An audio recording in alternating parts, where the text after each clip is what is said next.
Centrarle a un asunto, este tema que polariza, que genera conversación, opiniones divididas. La Comisión Nacional de los Derechos Humanos había impugnado este asunto. Ayer la Suprema Corte de Justicia de la Nación lo declara válido. ¿Podrá darse?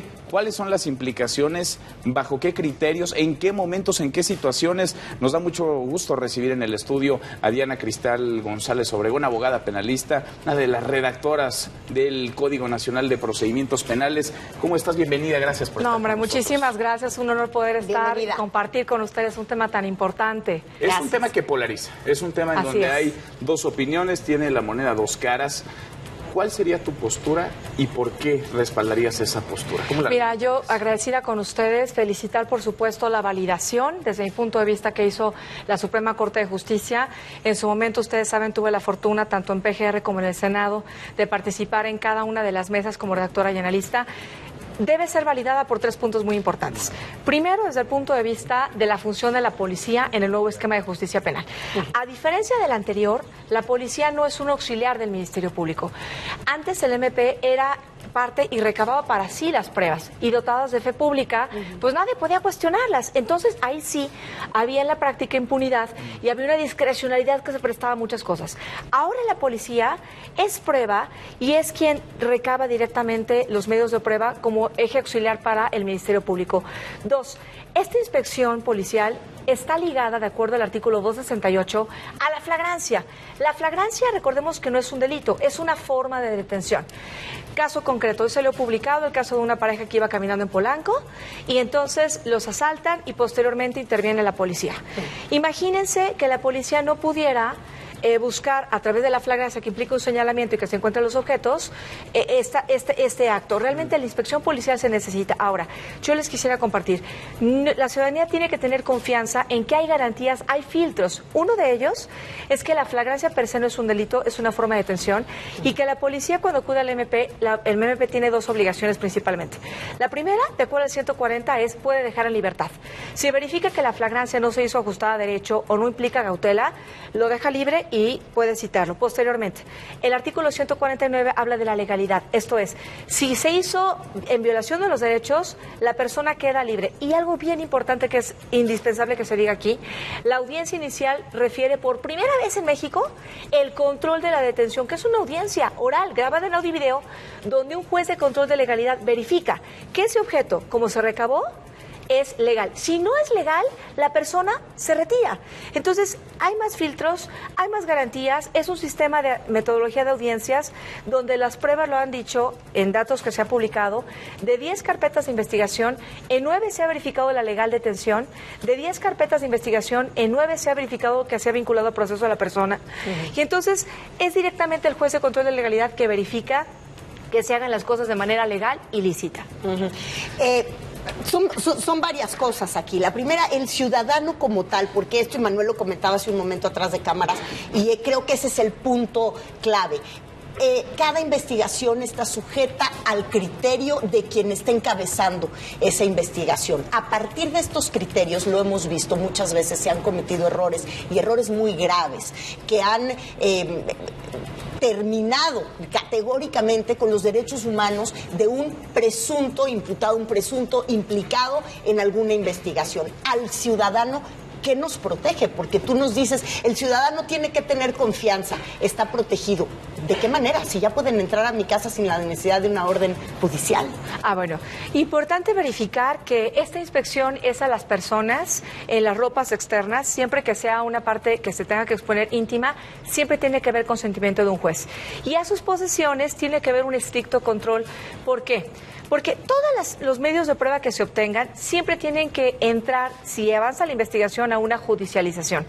Y a diferencia del sistema anterior, donde no había un juez de control de legalidad, que por cierto no es ni siquiera quien determina una sentencia, sino que está ahí para verificar la legalidad, el avance que se tiene ahora a través de estas audiencias, que efectivamente los ciudadanos pueden participar, pueden conocerla, están frente a los jueces. Imagínense que en el control de la detención a una persona, por ejemplo, que le hubieran inspeccionado sus ropas o su vehículo, cuando llega el juez de control, el juez al primero que se dirige es a la persona imputada. Y le dice, ¿usted está de acuerdo con la asesoría que le dio el Ministerio Público? ¿A usted le explicaron por qué está aquí? ¿A usted le leyeron sus derechos? Si el juez verifica que en ese primer acto, en el anterior era ya en juicio, ahora es en el primer acto de la investigación. Si la persona imputada dice, oiga, a mí no me explicó el MP nada, es más, no quiere estar con mi abogado defensor porque no me explicó nada, el juez en ese momento le da un defensor y de encontrar que hay elementos indispensables de ilicitud, dice, esta detención se hizo ilegal y la retención también, y usted se tiene que retirar, queda libre. Entonces, este es un sistema, a diferencia del anterior, que sí verifica la legalidad. El juez de control de legalidad está en la primera y la segunda etapa. La inspección que hace la policía es sumamente importante, porque está ligada a la flagrancia, que a diferencia de la orden de aprehensión, que es una orden que ya emitió un juez, aquí es un primer momento para protección de la víctima. A ver, es que eso es importante. Esto aplica solo en los casos en donde haya flagrancia, es decir, solo en esas circunstancias. Claro. Si hay una investigación en curso, para ingresar a un domicilio se va a necesitar una orden judicial, una orden de cateo, un mandato, digamos, que emita un juez. Esto no aplica en todos los casos, aplica para la flagrancia. Aplica para la flagrancia, porque los demás supuestos de detención permitidos en la ley y en la Constitución es el caso urgente, que esa es una autorización ya del MP. Estamos de acuerdo que ahí ya el MP debería de contar con la autorización del juez. El segundo supuesto es la orden de aprehensión, que también estamos de acuerdo que ya autorizó el juez. Y la otra ni siquiera implica una detención. Pero porque la flagrancia la va a, digamos, a determinar, en este caso, un policía, un elemento de seguridad de proximidad. La determina el Ministerio Público, que es la gran ventaja. Y genera la orden a quien va a ir a hacer la revisión. O sea, ahí la decisión la toma el policía a partir de los datos que le señale, por ejemplo, en el caso que veíamos que salió publicado hoy, la pareja en Polanco que iba caminando. Digamos, la víctima en ese momento. Oiga, ese señor me acaba de robar. Me acaba de robar.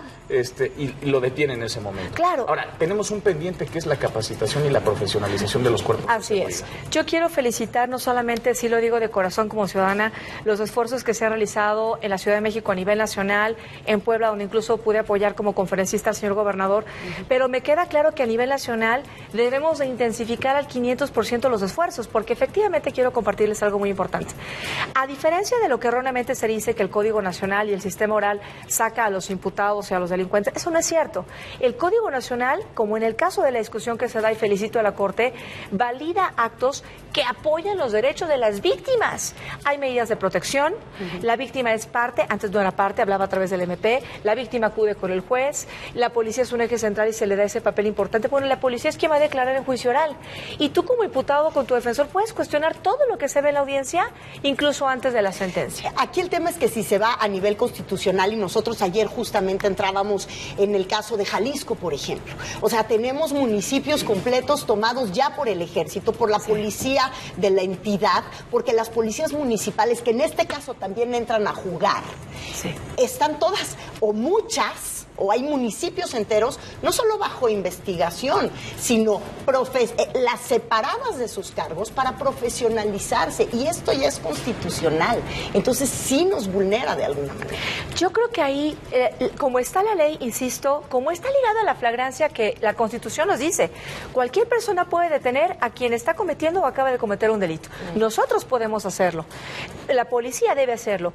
Si no se validara esto, la policía, les digo prácticamente como jurista, estaría imposibilitada de ayudar a las víctimas, porque la flagrancia legal requiere, además del señalamiento, que se tengan los objetos o incluso información que hagan presumir de manera razonada que estaba.